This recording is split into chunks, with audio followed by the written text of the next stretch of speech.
en ce mois de juin.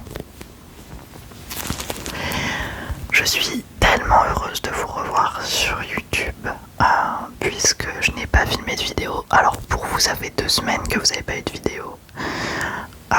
Pour moi, ça fait bien plus longtemps puisque aujourd'hui on va parler de mon voyage au Japon.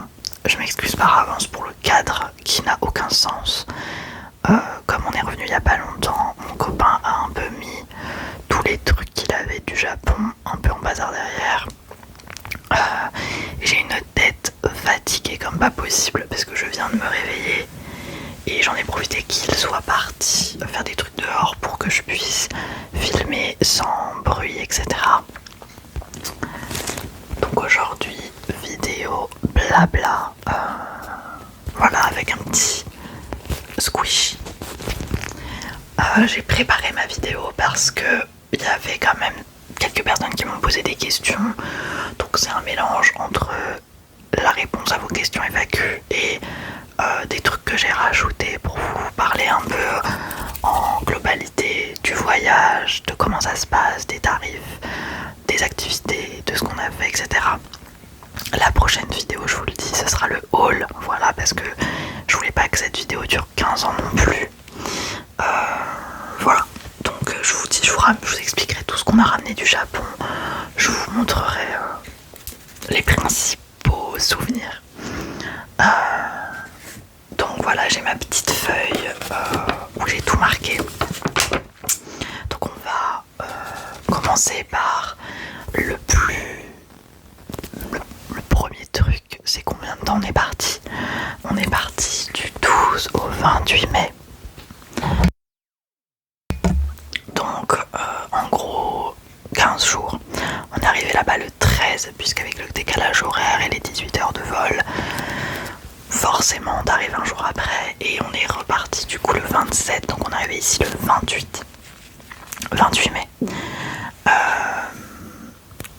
Alors, dans le contexte, il faut savoir que ce voyage au Japon c'était une surprise pour mon copain. En fait j'avais ouvert une cagnotte pour son anniversaire d'il y a 1 an pour payer une partie du billet d'avion et donc forcément j'ai payé moi mon billet d'avion, mais mon copain s'est fait un peu ouvrir par moi, ses proches, nos proches, le billet.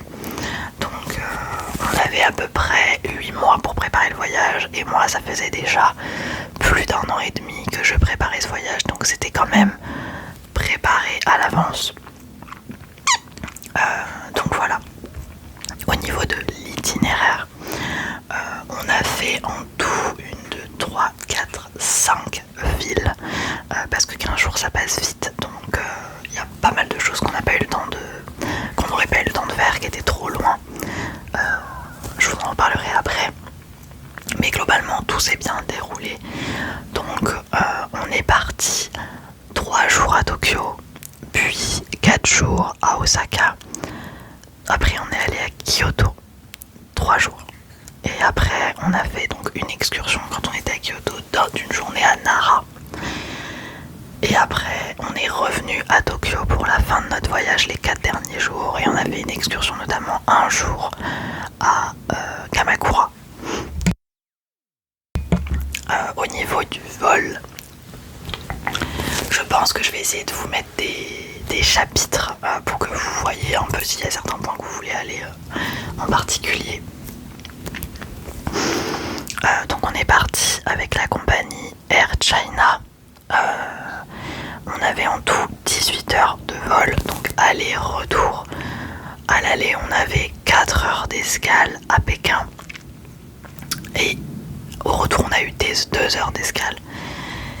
Alors je vais d'abord vous parler de la compagnie et après je vous parlerai du vol de manière générale parce que c'est important. C'était notre premier grand voyage tous les deux. J'ai l'impression que c'est pas lumineux du tout. Attendez, pause. Pourquoi c'est pas lumineux? Ça je comprends pas. En fait il fait très moche dehors. Je vais voir si je peux pas vous allumer. Je peux pas vous allumer ma lampe. Désolée, ce n'est pas très lumineux. Donc oui, alors la compagnie. Donc moi j'ai réservé mes vols 8 mois à l'avance. Donc on partait en mai, je les ai réservés genre en août. c'est peut-être même plus de 8 mois en fait, je suis en train de me dire. Septembre, octobre, novembre, décembre, janvier, février, mars, avril, mai, 9 mois à l'avance. Alors encore une fois, je vais vous parler de notre expérience. Voilà, chaque expérience est différente. Il y a certaines personnes qui prennent leur vol au dernier moment, d'autres qui prennent leur vol tout un an à l'avance. Au niveau des tarifs, on a payé à peu près 750 € par personne aller-retour.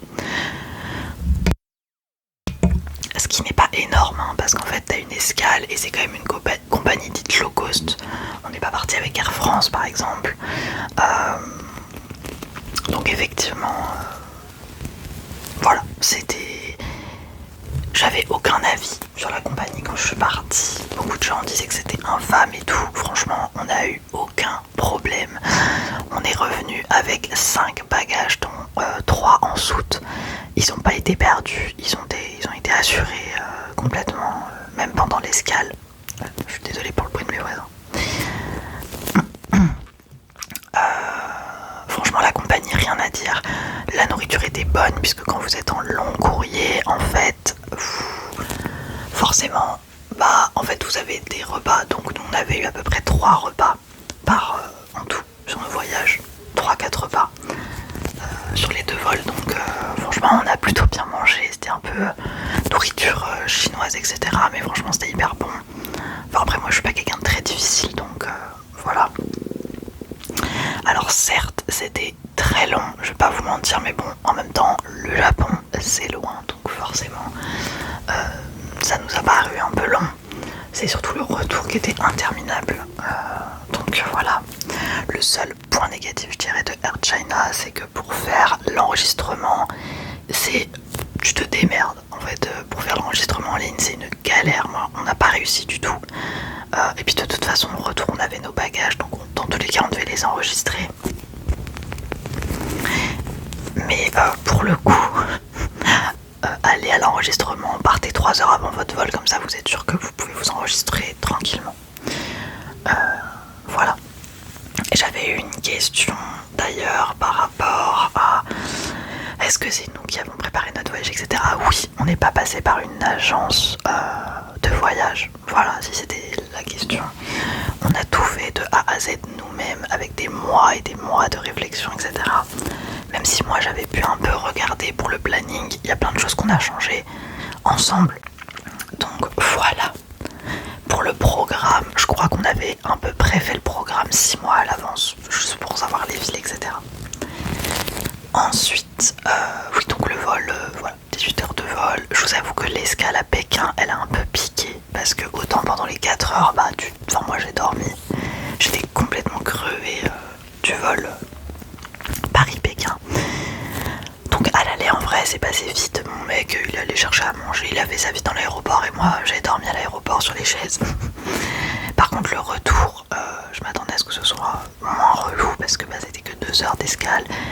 Alors même quand t'as passé les contrôles et tout et qu'il te reste 1h30, comme vous le savez sûrement, en Chine, ils ont régulé, en fait, t'as pas accès à tes réseaux sociaux classiques, donc TikTok, ça fonctionnait pas, Facebook, ça fonctionnait pas, je pouvais pas envoyer de messages à mes proches, ni par WhatsApp, ni par Messenger, enfin en tout cas on captait pas bien du tout, même avec la Wi-Fi.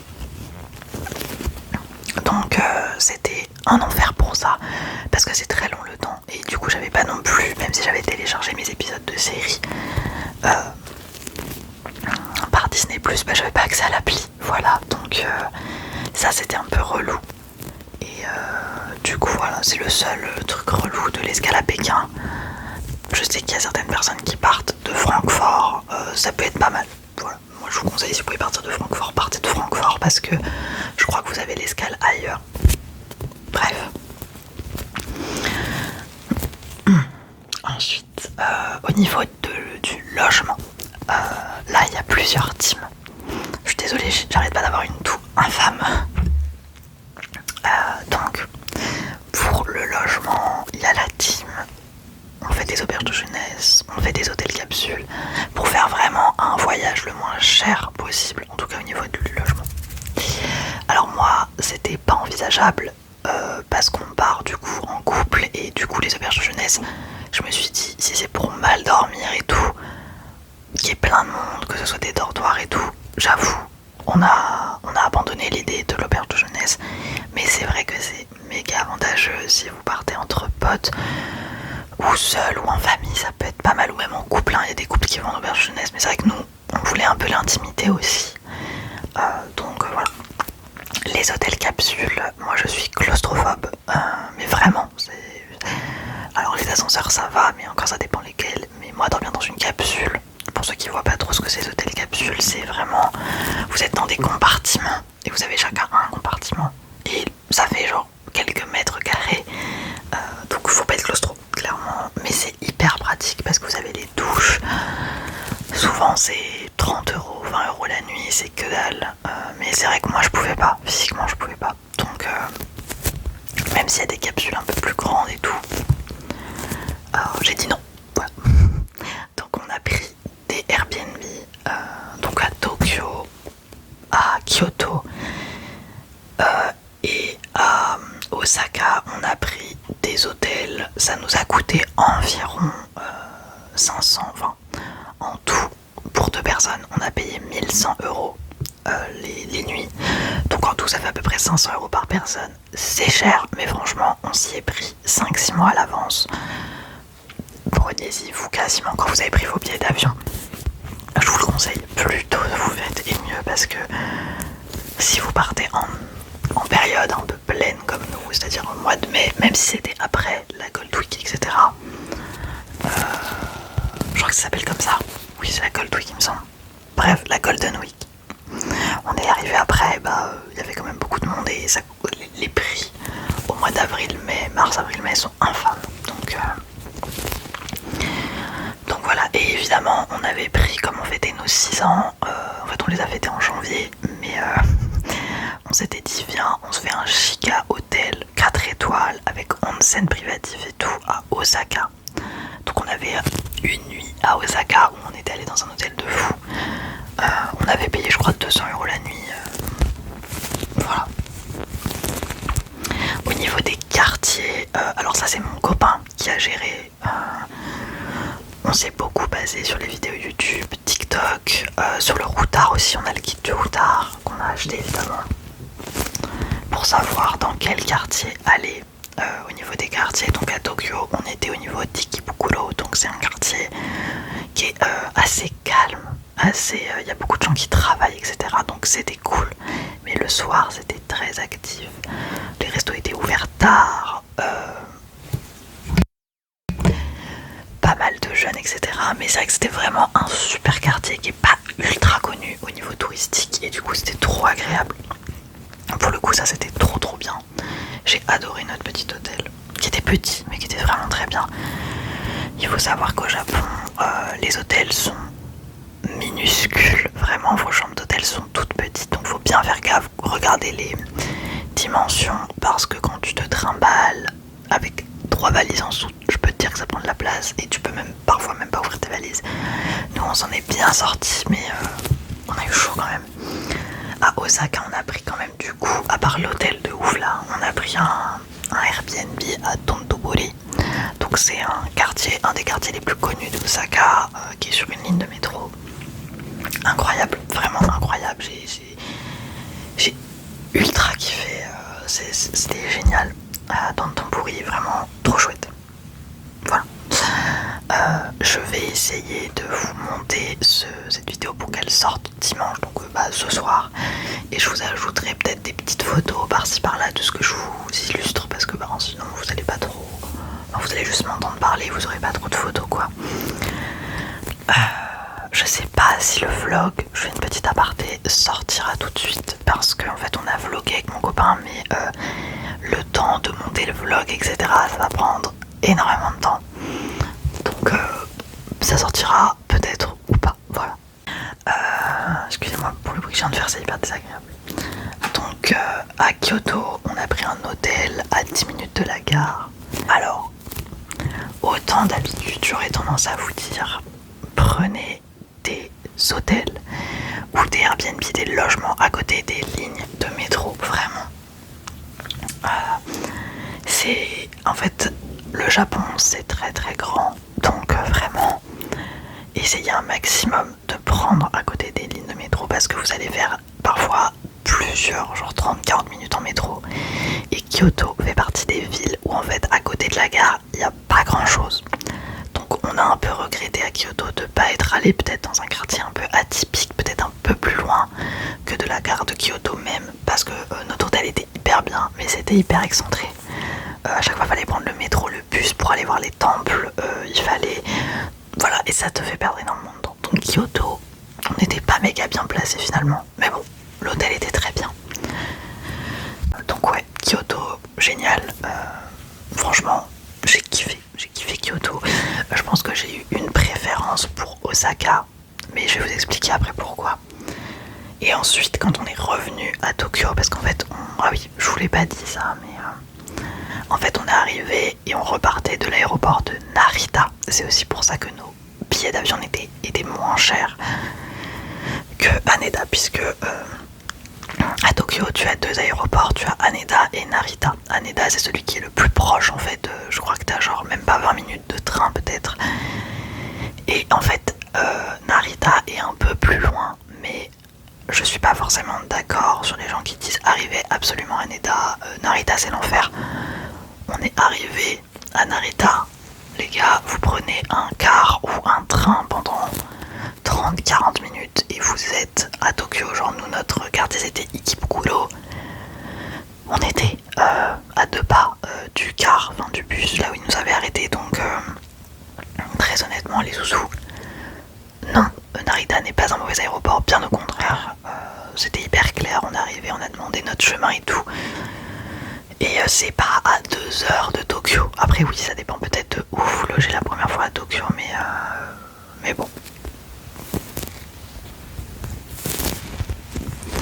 Donc effectivement, voilà, moi je suis pas déçue d'être arrivé à Narita, on n'a pas galéré.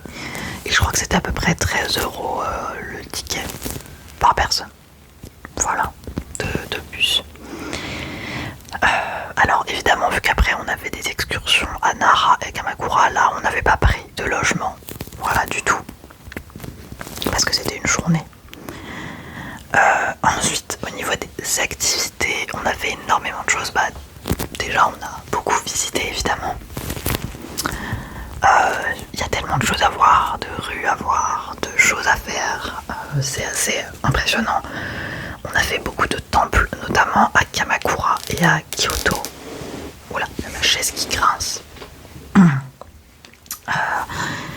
Voilà, on a fait pas mal de temples. D'ailleurs, c'est ça que je voulais vous montrer, mais je sais pas où il est. Attendez. Et dans les activités à faire qui sont gratuites et qui sont incroyables, si ça vous intéresse, je pourrais vous faire un tour de mon carnet du Japon, puisque j'ai évidemment documenté mon voyage de ouf. Oula. Une des activités qu'on a adoré faire, c'est collecter les tampons, les stamps. Donc, je sais pas si vous allez bien voir, mais en gros, dans les villes, donc dans les gares, dans les centres d'information, parfois dans certaines boutiques, vous pouvez collecter des stamps. Ça fait partie des activités qui sont gratuites parce qu'en fait c'est en libre service.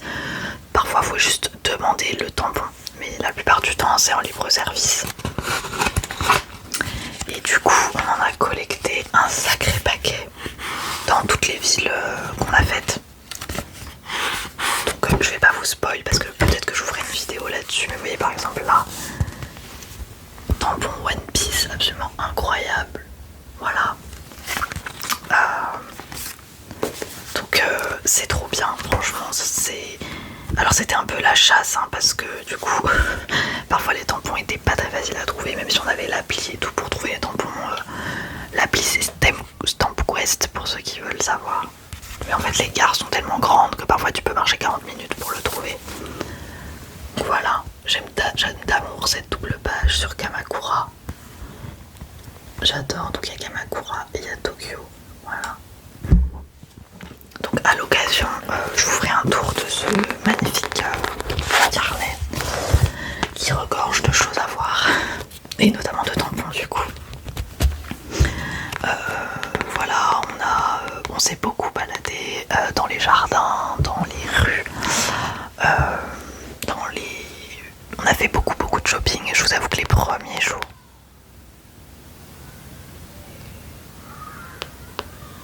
Je suis désolée, on entend les mioches.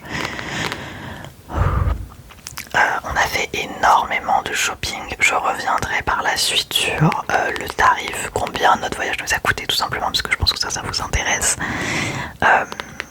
On est allé, on a fait, il y a plein de trucs touristiques qu'on n'a pas fait, comme par exemple la Tokyo Skytree. On l'a pas fait, on l'a vu, mais on l'a pas fait, on n'est pas monté dedans quoi. On est allé au Sunshine 60 Observatory, donc en gros c'est un point de vue sur Tokyo qui est absolument incroyable et qui était genre vraiment qui coûtait 2 euros quoi. Ah oui, puisque là-bas c'est le yen. Donc en termes de coût de la vie, en termes de logement, c'est vrai que c'est quand même similaire à Paris par exemple. C'est assez cher en termes de logement forcément parce qu'il y a beaucoup de tourisme, donc ils gonflent un max les prix. Néanmoins en termes de nourriture, vos sushis vous les payez moins cher, vos ramen vous les payez moins cher, les choses que vous achetez globalement coûtent moins cher. Alors pour le côté pratico-pratique, je vais vous reprendre mon ami le squishy. Ah, je crois que je vais le tuer le mioche, attendez, bougez pas. Me voilà de retour. Alors j'ai pas tué le mioche, mais j'ai fermé ma fenêtre.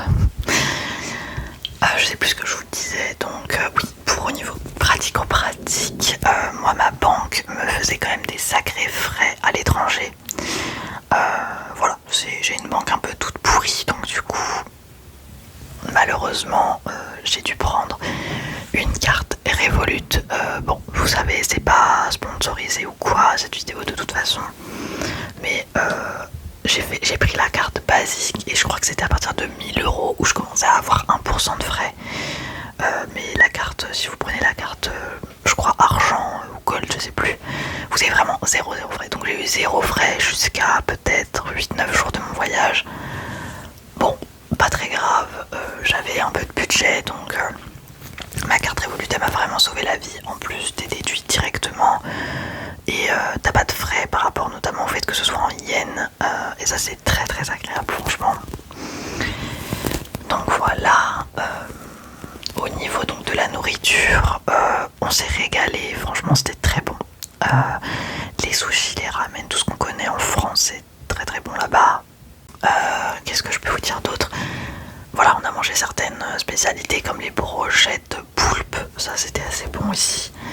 Après, je vais faire mon aigri, mais je trouve qu'en tout cas à Paris, parce que c'est là où je vis, donc c'est là où j'ai vécu, enfin j'ai mangé le plus de nourriture japonaise avant d'aller au Japon. On a des super bons restaurants de sushi et on a des très bons restaurants de ramen. Alors autant les sushis, j'en ai pas mangé des incroyables au Japon, c'est juste que ça coûte que dalle, donc en fait honnêtement on payait 10-15 euros et on se pétait le bide, alors qu'en France il faut payer au moins 20 balles quoi pour avoir un à volonté qui sera pas très bon. Et les ramen, 7 euros un ramen, c'est absolument incroyable. Là-bas ils ont beaucoup la culture de faire les choses seuls, de manger seuls. C'est un côté un peu triste parce que je pense qu'il y en a beaucoup du coup qui se sentent peut-être juste seuls. Mais du coup là-bas dans les restaurants de ramen en fait vous avez souvent les cuistots qui sont là et vous avez un bar et vous vous asseyez un par un en fait et vous mangez côte à côte, donc ça c'est assez marrant. Moi qui n'étais pas à l'aise avec des baguettes, j'ai pas eu le choix que d'être à l'aise, donc j'ai été ravie de pouvoir manger, m'habituer à manger avec des baguettes. On a beaucoup mangé dans les combini, donc les combini c'est l'équivalent de nos Carrefour City quoi, en gros c'est de nos Simply Market ou de nos Franprix pour le coup, c'est vraiment des petites boutiques, sauf que là-bas c'est ouvert 24 heures sur 24, 7 jours sur 7, donc c'est toujours ouvert en fait. Donc je peux te dire que quand à 2h du mat t'as une petite fringale, tu peux aller te faire ton smoothie, voilà, incroyable, trop bien, ça va me manquer. Les onigiri évidemment, absolument incroyable, franchement on s'est régalé. Après je vous avoue que là je fais une petite cure de nourriture japonaise. Quand je suis revenue en France, j'ai eu mon jambon fromage et mon sandwich jambon fromage, j'ai eu mon bourguignon, enfin vraiment on a beaucoup de chance chance en France d'avoir de la nourriture variée. J'ai pas trouvé qu'au Japon c'était méga varié. Après, chaque expérience est différente et peut-être qu'on n'a pas eu l'œil et qu'on n'a pas goûté suffisamment de choses. Mais c'est vrai que la nourriture française m'a quand même manqué. Néanmoins, on s'est régalé et je suis très contente d'avoir pu goûter des vrais sushis, des vrais ramen, etc. Alors ensuite, oui, les transports en commun. Alors comment ça se passe au Japon? C'est un peu comme en France pour le coup. Vous avez une carte, vous avez différents types de cartes. Vous avez la Pasmo, vous avez la Suica, vous avez plusieurs types de cartes. Mais en fait, vous pouvez juste en prendre une des 8000 qui existent. Nous, quand on est arrivé Tokyo, ça s'appelle la Suica Card. Donc c'est une carte que tu recharges en liquide uniquement. Donc ayez du liquide sur vous tout le temps parce qu'il y a plein de choses. Il y a des restos qui ne payent que en cash. La Suica, du coup, faut la recharger en cash. Il y a des petites boutiques qui n'acceptent que le cash. Donc franchement, on a quand même déboursé en termes de cash. On a beaucoup retiré d'argent. Et d'ailleurs, je vous recommande de ne pas retirer, de ne pas faire l'échange euro-yen à l'aéroport parce que c'est un attrape-pigeon. Très clairement, les frais de change sont hyper importants. Nous, on a retiré que dans les 7-Eleven et franchement, les frais de change étaient vraiment très bas. Et donc pour les villes, comment on s'est déplacé, donc par exemple Tokyo, Osaka ou Osaka, Kyoto, on s'est déplacé en Shinkansen. Donc les Shinkansen, c'est l'équivalent de nos TGV mais qui sont tout le temps à l'heure, vraiment genre à la minute près. C'est assez simple de réserver un billet pour un Shinkansen. En fait, nous on allait en gare directement, on s'était renseigné sur les réseaux et en fait t'as une borne et tu peux prendre un siège réservable ou un siège non réservable. Si par exemple t'as des grandes valises, bah mieux vaut réserver un siège réservable avec un espace valise. Nous, vu qu'on avait des bagages cabine, parce que nos bagages en soute en fait, je vous expliquerai ça après, mais en gros dans le train on pouvait mettre nos bagages cabine au-dessus des sièges, donc on a quasiment jamais pris un siège réservé. Donc à part pour le retour, pour aller à Narita, on a dû prendre un gros train et tout, donc là évidemment on s'est débrouillé et on a pris des sièges réservés. Donc pour les bagages, alors ça c'est un truc de ouf au Japon. J'ai jamais vu ça en France, peut-être que ça existe, mais honnêtement je l'ai jamais vu. Vous avez ce qu'on appelle le service de... alors c'est un nom japonais mais je me rappelle plus lequel, mais en tout cas vous avez un service de transfert de bagages entre hôtels ou même entre un hôtel et un combini. Donc ça c'est incroyable parce que du coup on est arrivé au Japon, on avait chacun notre sac à dos, notre bagage cabine, mais au fur et à mesure des villes qu'on faisait, on avait un bagage en soute à chaque fois de plus. Sauf que de trimballer dans le métro avec ton bagage en soute, c'est clairement mort en fait, hein. C'est ultra relou, ça fait chier, excusez-moi l'expression, tout le monde. Donc pour le coup, le transfert de bagages, ça coûte quand même, en général on payait 13-15 € pour un ou deux bagages en soute.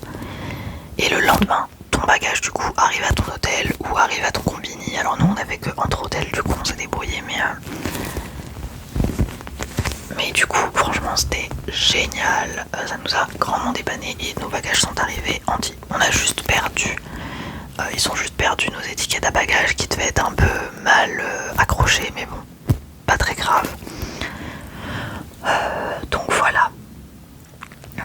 Au niveau des petits tips, des petits facts un peu isolés, on m'a posé des questions par rapport à la barrière de la langue. Alors, ce qu'on dit sur le Japon est assez vrai, ils ne parlent que très peu anglais malheureusement. Il y a quand même les hôtels qui parlent bien anglais, il y a dans les trucs touristiques qui parlent quand même anglais, mais sinon il faut sortir Google Trad, hein, je vais pas vous mentir. Eux-mêmes ils sortent leur propre traducteur parfois, mais ils sont très intéressés par la langue française. Ils adorent quand un français par exemple va dire juste, je sais pas, ah putain j'ai plus les termes, je suis revenu il y a 15 jours et j'ai même plus les termes. Juste quand il va remercier quelqu'un en japonais, ils sont trop contents en fait, ils voient que tu fais un effort. Nous on a appris les mots de base genre bonjour, au revoir, bonsoir, merci beaucoup, arigato gozaimasu, voilà, c'est ça que je cherchais. Rien que ça, ils sont comme des oufs. Donc, et franchement, on n'a pas senti d'exclusion, alors on a senti des regards parce que c'est comme nous en France quand il y a des touristes, eux ils voient, je pense, pas mal quand même d'Européens et d'internationaux venir au Japon. Donc j'ai pas eu de critique par rapport à mes tatous, en tout cas j'ai eu des regards, mais c'était pas des regards insistants qui te fixent pendant 3 heures, tu vois, comme en France ça peut arriver. Là, ils regardent, il y a eu quelques moqueries, mais c'était mignon en vrai, moi je l'ai pas mal pris. Et c'était jamais agressif, on s'est pas fait agresser ou quoi, donc ça c'est voilà. Ce qu'on peut pas leur reprocher, c'est qu'ils sont quand même très accueillants, en tout cas nous les Japonais qu'on a croisés étaient accueillants.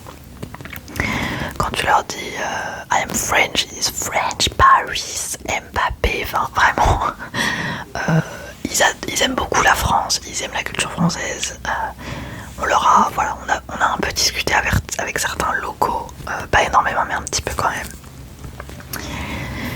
Et franchement, c'était juste trop mignon. Moi j'ai adoré. Donc voilà, il y a une barrière de la langue, mais on est des êtres humains, donc on se fait comprendre, soit par les gestes, soit par Google Traduction. On se démerde, en vrai on se démerde. Au niveau de l'administratif, j'avais une question là-dessus. Bonne question. Alors, à l'heure actuelle, les choses sont ainsi, mais ça va changer en 2026. Vous n'avez pas besoin d'un visa quand vous allez au Japon. Je crois que c'est moins de 6 mois. Je crois que vous n'avez pas besoin. Je crois que c'est 6 mois ou 3, je sais plus. En tout cas, si vous partez 1 mois, vous n'avez pas besoin de visa. Voilà. Même 15 jours, évidemment, pas besoin. Je vous conseille de remplir le formulaire de la douane. Vous le trouvez sur internet, ça, vous tapez formulaire douane Japon, vous allez le trouver. Il faut répondre à des questions. Et après, vous avez un QR code. Je vous conseille de le remplir parce que sinon, vous allez devoir le remplir à l'aéroport. Et là, vous avez des queues qui durent des heures. Donc, au lieu d'avoir votre QR code, passez voir un petit monsieur qui prend vos empreintes et basta. Vous avez à remplir le formulaire en japonais, puis à passer à la donne fin. Ça prend du temps et quand t'as fait 18 heures de vol, t'as pas que ça à faire. C'est un formulaire à remplir en ligne et après vous avez le QR code. Donc voilà, pas grand chose à faire du coup à part ça. Prévoyez au niveau de la connexion internet, vous avez la wifi dans les hôtels, dans les lieux, les centres commerciaux et tout en général. Par contre, prenez soit une carte SIM physique à l'avance. Donc je sais qu'on avait pris une eSIM. On a eu quelques petits problèmes avec la eSIM, on l'avait acheté sur Japan Experience. Pour l'activer, en fait, nous quand on l'a activé, ça marchait pas. Donc on était un peu en panique. Et en fait, on a regardé sur internet, on a dû regarder sur un blog. Comme on a un téléphone Android, il fallait qu'on fasse des petites manips en plus. Et on aurait bien aimé le savoir avant, en fait. Bref, ça a fini par marcher. Le premier jour, on a eu la 4G, donc c'était très bien. Sinon, vous avez des espèces de pocket Wi-Fi. C'est des petits carrés comme ça. C'est bien si vous êtes plusieurs, mais honnêtement, je crois que la pocket Wi-Fi ça coûte très cher. Là, ici, on l'a quand même payé 50 € à 2. Donc, c'était 25 € là, ici, on avait 50 Go. Je sais absolument pas combien de gigas j'ai utilisé. Mais 50. Attends, je crois que c'était. Non, c'était pas 50 Go. Je crois que c'était 20 Go. C'était largement suffisant. Voilà, très honnêtement. Mais vous pouvez pas partir au Japon sans connexion. Pas de panique, vous pouvez acheter des eSIM dans plein de boutiques à l'aéroport et tout, mais je pense que c'est peut-être un peu plus cher à vérifier. Nous, c'est vrai qu'on a un peu stressé, mais ça allait au final. Alors pourquoi je dis que ça va changer, je sais pas si vous avez vu passer l'information du coup, notamment au niveau des infos locales, etc. Ça a quand même pas mal parlé. Il y a du surtourisme au Japon. Déjà que les Japonais sont ultra nombreux, mais alors les touristes, on n'a pas vu tant de Français que ça. On en a vu, mais c'était pas une majorité. On a vu beaucoup d'Américains, beaucoup d'Espagnols et beaucoup de Chinois, évidemment, vu que la Chine c'est juste à côté. Donc les Chinois vont, je pense, pas mal au Japon. Voilà, clairement, ils vont réguler à partir de 2026. Vous allez apparemment avoir à remplir un formulaire autre que celui de la douane dont je vous parlais tout à l'heure, à remplir avant de partir. Voilà. Et du coup, en termes pratico-pratiques, quand vous achetez des choses au Japon, il y a certaines boutiques qui appliquent ce qu'on appelle le tax ça fait à peu près 30 €. Vous pouvez avoir le tax free dans certaines boutiques qui l'appliquent, parce que toutes les boutiques ne l'appliquent pas. Donc ça vous fait une réduction de 10%, mais du coup par contre ils vous scellent vos articles, etc. Et donc ça, ils veulent le supprimer. Donc ils veulent supprimer la taxe directe. Par contre, ils voudraient que vous... en gros, si vous achetez du tax free à partir de 2026, c'est ce que j'ai compris, hein. Corrigez-moi si jamais j'ai mal compris. Ils veulent plutôt appliquer cette taxe, donc vous payeriez la totalité de vos articles sans la taxe, mais par contre vous feriez rembourser à l'aéroport. Ce serait la nouvelle règle, parce qu'en fait le tax free, je pense qu'ils se font vachement avoir, du coup ils perdent beaucoup d'argent au niveau des touristes, parce que 10% c'est énorme vraiment. Et du coup, en fait nous on n'a pas vérifié nos valises en soutien, elles n'ont pas été ouvertes. On aurait pu déceler, parce que souvent ils mettent dans un sac scellé exprès vos articles détaxés, et en fait je pense qu'ils vérifient pas du tout, hein.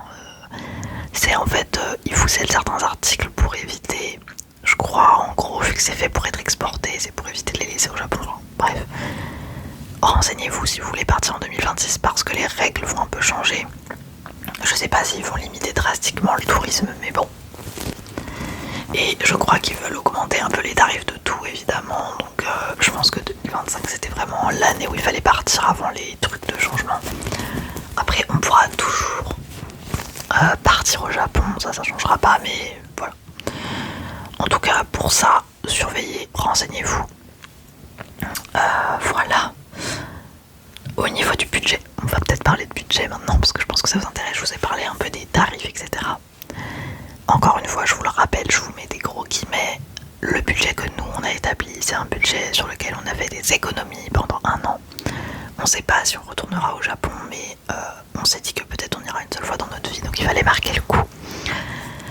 En comptant le billet d'avion, on a payé tous les deux, donc chacun 3 970 €. Donc en gros 4 000 € par personne, en comptant les billets d'avion, en comptant le logement, les transports, le quotidien, les loisirs, etc. Ça peut paraître énorme, et c'est vrai que c'est quand même pas mal. Après, comme je vous ai dit, on s'est fait plaisir sur le shopping, on s'est fait plaisir sur le logement, sur l'itinéraire, sur les trains et tout. Enfin franchement, on a un peu dépensé sans compter. On a ramené 5 valises remplies de souvenirs pour nous, pour nos proches, etc. Là vous allez le voir, mais il y a énormément de figurines, tout là, genre... Tout ça c'est des figurines du Japon, bref. Et c'était incroyable, franchement. 4 000 €. Alors maintenant je suis clairement... genre j'ai plus de ressources quoi. Enfin, j'ai plus d'argent de côté quasiment.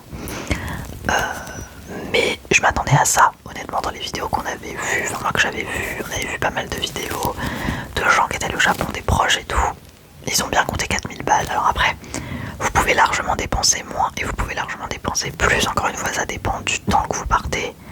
Ça dépend de ce que vous achetez, ça dépend de ce que vous faites. En termes d'activité par exemple, il y a quand même certaines choses qui coûtent pas ultra cher.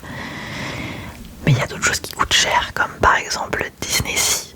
Voilà, alors c'est moins cher qu'en France, hein. Donc le Disney Sea, en gros c'est le Disneyland sur l'eau, qui est le seul du monde je crois. On a payé 50 € les billets je crois par personne, alors qu'en France c'est quasiment 70-80 €. Donc voilà. Au niveau de mes préférences de ville, Nara, Kamakura, je vous invite à y aller si vous allez au Japon. J'ai adoré Nara. Donc Nara c'est un peu la ville des biches. Vous marchez dans la ville et vous avez des biches partout. C'est absolument trop mignon, que vous pouvez nourrir et tout avec des petites galettes, c'est trop chou. Et c'est très nature Nara je trouve. Et Kamakura c'est au bord de la mer, c'est en banlieue de Tokyo, donc c'est à 1 heure de Tokyo. C'est absolument incroyable, j'ai adoré, franchement. C'est mes 2 coups de cœur. Après j'ai beaucoup aimé Tokyo, j'ai beaucoup aimé Osaka. Kyoto je pense qu'on n'avait pas assez bien prévu notre planning, donc il y a plein de choses.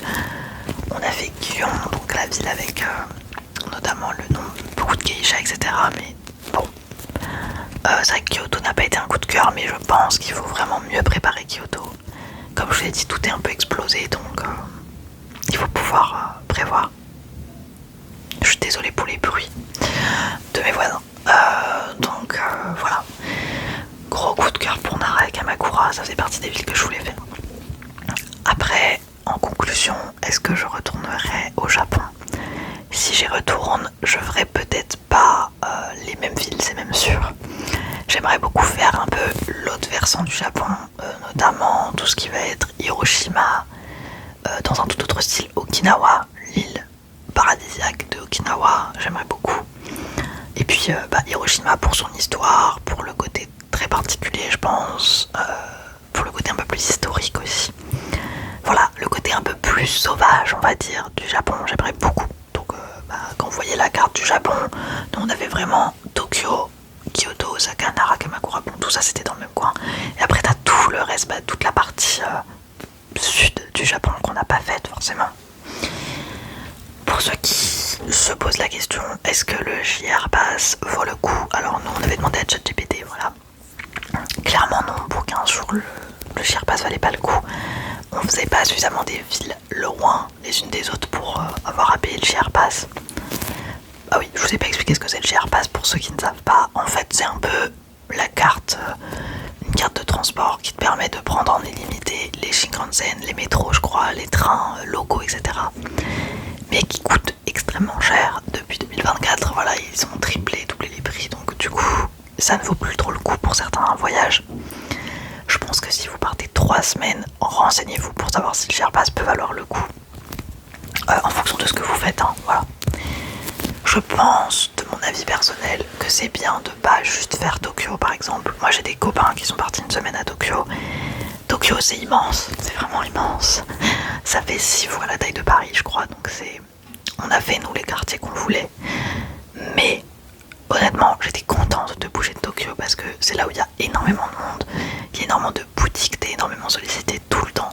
Tout est grand, dès que tu vas dans des gares. T'as des centres commerciaux, enfin tout est sur des étages à Tokyo. Et c'est vrai que ça fait du bien de revenir un peu dans la nature, faire une petite pause. Osaka c'est très grand aussi mais c'est pas pareil non plus.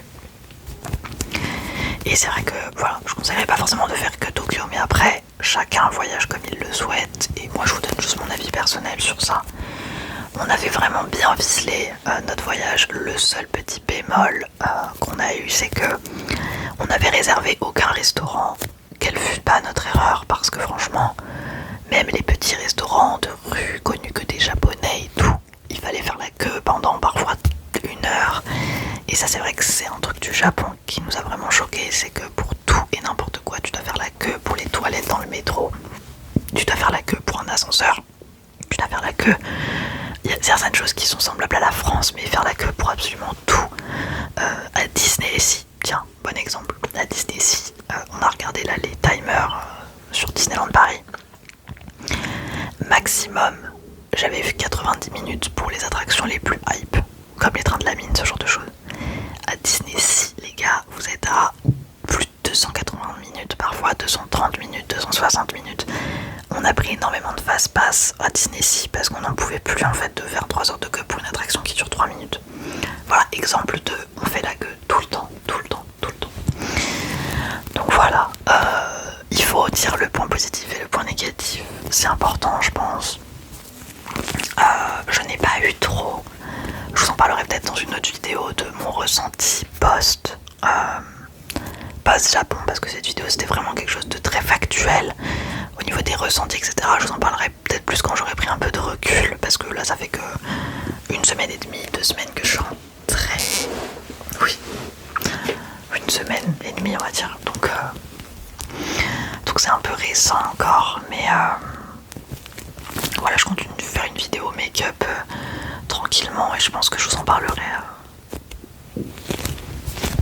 à ce moment-là. Mais voilà, j'étais contente de rentrer en France aussi, de retrouver mes habitudes, de revoir mon chat. Mon chat va bien, voilà. Elle a été gardée par mon beau-père, elle va bien. De retrouver voilà mon travail aussi. Enfin, donc voilà, je vais essayer de vous pré-filmer des vidéos parce que là, je vais reprendre un nouveau travail du coup, comme je vous le disais, le 16 juin. Dans un nouvel endroit, donc je vous en ai déjà un peu parlé mais ça va peut-être me demander beaucoup d'énergie au début, donc je vais essayer de vous pré-filmer des vidéos comme là j'ai un week-end de 3 jours, je vais vraiment essayer de vous préfilmer tout ça. Donc voilà. En tout cas, j'espère avoir balayé le plus de sujets. La vidéo est assez longue, hein, elle dure quasiment 40-50 minutes. Donc je vais essayer de vous mettre des images, des chapitres sur tout ce que j'ai abordé. J'espère que je vais y arriver parce que j'ai parlé de beaucoup de choses. Donc voilà. Je sais que j'ai parlé très vite d'ailleurs, je m'en excuse parce que c'est pas forcément très relaxant pour vous.